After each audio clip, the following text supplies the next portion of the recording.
If there's money out there and if interest rates are low and money's cheap, then people are going to invest. The Weekly Friedman, your source for the most essential information in the default industry. With your host, Adam Friedman. It's no secret that business purpose loans are a growing asset class across the country. Today, we're going to discuss some evolving disclosure laws, specifically across the East Coast states. To help me work through this topic, I'm joined by Director of Client Relations, Michael Chisholm. Mike, how's it going today? Pretty good.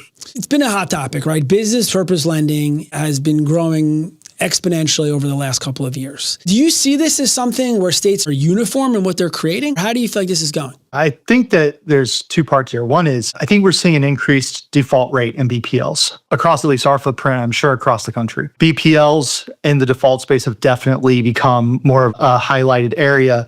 And I think that naturally draws the attention of some state legislatures. So yeah, we see states that are going to tend to have more involvement in their default laws, such as New York, New Jersey, definitely now starting to evaluate, whether it's through court cases or through the legislature, evaluate areas of concern in BPLs. You know, it's interesting when you think about states creating disclosure laws around business purpose lending, because the justification for disclosure laws throughout normal resi lending is protecting borrowers. When we're talking about business purpose lending, it's a different purpose. And presumably, when a borrower is an LLC that is purchasing a property and needs a loan to accommodate the fix and flip and all the work that they're doing, not only are they presumed to be a more educated buyer, but instead of them losing their house because they didn't understand what they were borrowing, their home, they're losing out on an investment. So do you feel like these disclosures are as warranted?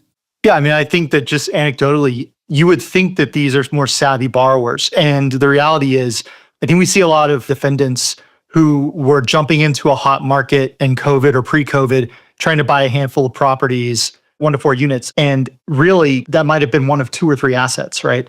So maybe it's a reaction to the fact that you are, through the BPL, also impacting the rental market. And so I think maybe the state legislators like New York, they're looking at this perhaps through the lens of, if you don't have better disclosure to these LLCs who are purchasing the loans and understand the debt in the same way you would to a residential borrower, you're then going to lead to people who are losing properties that are housing renters. It seems like when they're trying to converge the two, resi lending and BPL lending, and we're not talking about commercial, we're talking about BPL for generally the purpose of 1 to 4 units, right? So I think that's kind of the mindset, is that they're looking at this as like housing in general. Is there anything really weird and unique? Or are we basically looking at a handful of states imposing disclosures that are somewhat similar to residential consumer style disclosures? So in New York, you have the Department of Financial Services, which made a rule that was effective, in 2023, that required more consumer disclosures, more consumer style disclosures. You have Maryland passing the Small Business Truth in Lending Act. Well, the Senate passed it, it's awaiting House action. And you have New Jersey, which has a Senate bill that's still pending, but aiming to align with other states' disclosure framework. So it's clearly a disclosure thing on the terms of the loan and on ensuring that there's adequate maybe understanding or knowledge of people getting into these BPL loans of what the outlook looks like over time, as these loans do have different terms, different writers, and different requirements for maintaining that loan. What I'm trying to wrap my head around here is the type of borrower and the evaluation they should be going through. So a consumer purchasing a home, they're evaluating like, what's my monthly payment going to be and can I afford it? It's a relatively simple analysis, assuming you know the number and you could budget yourself. And it can be very complex when you have non-traditional loans, like an IO loan or variable rate loans. I think the disclosures are really helpful because it can assist the borrower in managing the long-term plan of how the payments are going to work, but also understand how different fees tie in. When you think about a business borrower for an investment purpose, the whole reason for getting this loan is to make money. It's somewhat incumbent upon the borrower to do the math and make sure the investment they're doing is affordable and profitable. In imposing these types of rules, you're really holding the borrower's hand a little bit. And it's interesting to see a government or a state hold a business's hand on a loan that they're borrowing in the same way they would try to do it for a homeowner. I think it's interesting when you look at the buying rates during COVID of properties as investments, right? And third-party sale success rates or third-party auction bidders winning at such a high rate In some states it's 60% at foreclosure sale.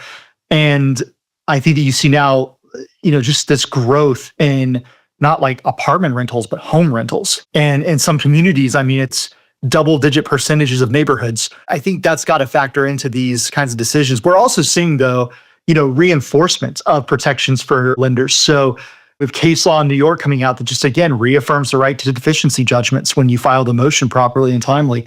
And that's another thing that's happening in this. You see an increase in interest in deficiency judgments as lenders are putting more money on the line for people who presumably should make a return, with the rental market. And if you're a poor business person, if the economy in your area doesn't support the cost to rent that home and make the money you need to pay the mortgage, but you have other assets, we're going to come for those other assets. So I think a lot of this ties in together of not just protecting the borrower, but protecting the lender by making clarity, and nobody can really argue you didn't know or that you didn't put other assets on the line. It's just a very complex part of the market right now. Do you think this will matter?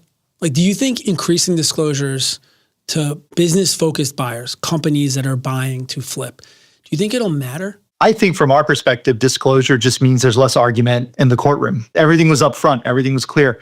If there's money out there and if interest rates are low and money's cheap, then people are going to invest. And I don't think that it creates an undue burden on the lender or the borrower. Maybe in that sense, it won't matter. I think that it's clear that individual investors are trying to find ways to skirt around issues like deficiency judgments or going to court and claiming that they didn't really understand that this was a different type of mortgage than a standard mortgage, when we all know that going through a business purpose mortgage with the additional addendums and riders, it's pretty clear it's a different type of beast. I think maybe this just creates more clarity for everybody involved. One thing I would love to hear, if anybody's watching this, who is a business purpose borrower, it would be interesting to hear your feedback on this. Do you feel like you've had certain situations where you borrowed money and did not understand the terms? Maybe they were overly confusing or almost like hidden within the docs, or just your perspective as to whether seeing these disclosures would change anything. It may just make it easier to decide between lenders. And I think that's a valid purpose. So I'd be interested to hear from a business purpose borrower